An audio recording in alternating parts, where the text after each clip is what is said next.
न्याय ढिला भए पनि न्याय हो भन्ने उखान अब संशोधन हुनुपर्छ। न्याय ढिला भयो भने त्यो आफैमा सजाय बन्छ। 21 वर्षीय बिरञ्जन यादवको जिन्दगीलाई हेर्ने हो भने न्यायको लवजसन्दा मिठो लाग्ला, तर त्यसको यात्रा भने काँडाघारी जत्तिकै पीडादायी र अन्यायले पिडिएको देखिन्छ। धुनामा बिताएका 5 वर्ष 8 महिना उनले कुनै अपराधको सट्टा प्रणालीको गल्तीको भारी बोकेर काटे। त्यो समय उनका लागि कुनै सपनाको होटेल थिएन, जेलको सलाखभित्र थुनिएको अधुरो भविष्य थियो। काठमाडौँको घट्टीकुलोबाट थालिएको उनको त्रासदिलो कथा कुनै चलचित्रको स्क्रिप्ट जस्तो लाग्छ, तर यो कल्पना होइन, हाड मासुका मान्छेले भोगेको यथार्थ हो।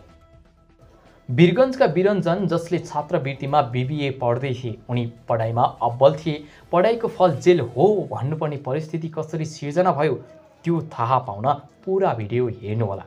2076 भदौ 23 गतेबाट जीवनको अर्कै कहानी सुरु हुन्छ उनको, त्यो पनि बिना तामझाममा हातमा हातकडी सहित। उनी विरुद्ध बलात्कारको आरोप लाग्छ। अभियोगको जरा कमजोर, प्रमाण त झन् झर्को लाग्दो। 2076 साउन 25 गते साँझ मैतीदेवीमा पुस्तक किन्न जाँदा भेटेर घट्टीकुलो स्थित डेरामा ल्याएर 5:30 बिरञ्जनले बलात्कार गरेको आरोप थियो। उजुरीकर्ताको भनाइ अनुसार घटना भएको भनिएको समयभन्दा झन्डै 1 महिनापछि मात्र उजुरी परेको। बयान त लट्ठी जस्तै, जसलाई जसरी मोड्दा पनि काम चल्ने रहेछ। 2077 असोज 26 गते काठमाडौँ जिल्ला अदालतकी न्यायाधीश गीता श्रेष्ठले बिरञ्जनलाई नाबालिगमाथि बलात्कार भएको मुख्य आधार बनाएर 12 वर्ष कैद सजाय हुने फैसला सुनाइन्।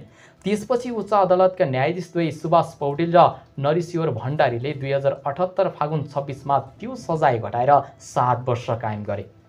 स्वास्थ्य परीक्षण गर्ने विशेषज्ञ डाक्टर श्रीराम खड्काले पीडितको कन्याजाली पुरानो च्यातिएको र सामान्य अवस्थामा रहेको बगपत्र गरिदिए, तर त्यो रिपोर्ट सुन्ने कान कसका थिए? नाम थर ढाँट्ने र उमेर घटाउने कलामा निपुण पीडितको भनाइमा सधैँ सत्य खोज्नेहरू कानुनका खम्बा ढान्छन्। प्रहरी, सरकारी वकिल र अदालत तिनै तहका गल्तीले कुनै साधारण युवाको जिन्दगी जलाएको सन्दर्भ हो यो। बोक्सी मरेपछि देवता सम्झनुहुन्छ? बिरञ्जनलाई पनि सफाइ त मिल्यो, तर 5 वर्ष जेल जीवन कटाएपछि न्याय त आयो, तर आँखा फुटेपछि औँला ल्याए जस्तो।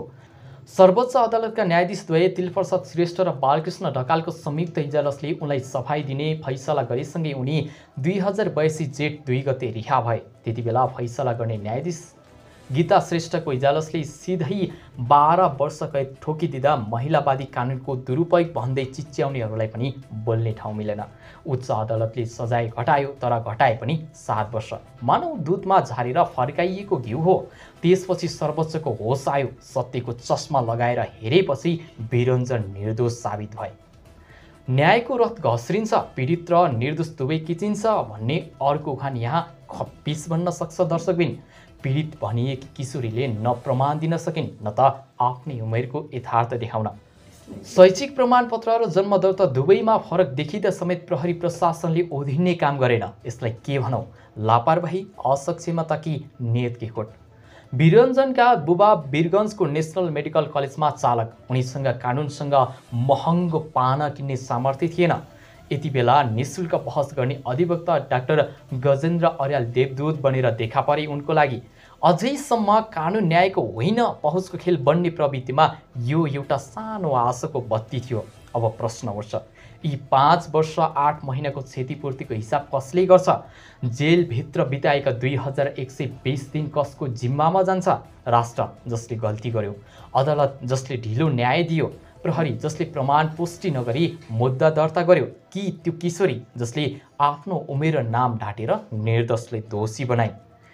छुइन्छ माटो सिद्धिन्छ स्वर्ण भन्ने पुरानो उखान फेरि सम्झना लायक छ।